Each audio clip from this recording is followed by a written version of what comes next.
সুপ্রভাত। আজ 12ই ফেব্রুয়ারি। আজকের দিনের প্রধান চিন্তা হোক, মন যখন স্থির হয় তখনই সত্য দৃষ্টি লাভ করা সম্ভব।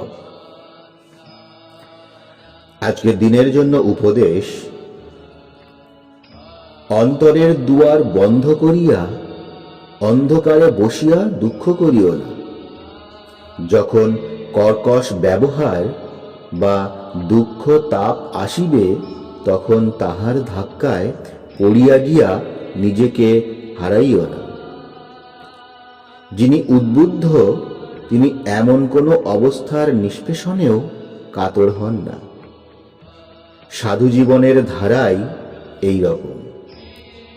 যখন তাহারা দুর্দশার সম্মুখীন হন, তখন দুঃখ হইতে তাহারা আশীর্বাদ আহরণ করেন। কিন্তু আমরা কত তাড়াতাড়ি জীবনের বিপর্যয়ের চাপে তলাইয়া যাই। যাহার এমন সত্যানুভূতি, সেই অনুসারে তাহাদের মনের স্থিরতা বেশি বা কম হয়।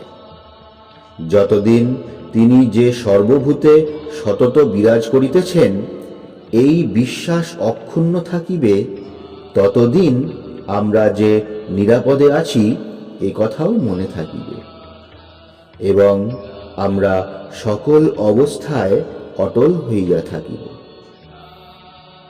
আজকের দিনে প্রার্থনা করা যায়: হে জ্যোতির্মান, তুমি বিশ্বের আলোক। তোমার দিব্য জ্যোতি দ্বারা আমার হৃদয়কে আলোকিত করো। আমার মনকে সৎ বুদ্ধির দীপ্তিতে পূর্ণ করো। আমাকে শক্তি দাও, আমাকে ভক্তি দাও।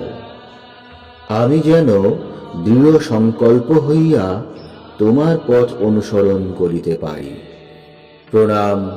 জয়তু শ্রীরামকৃষ্ণ।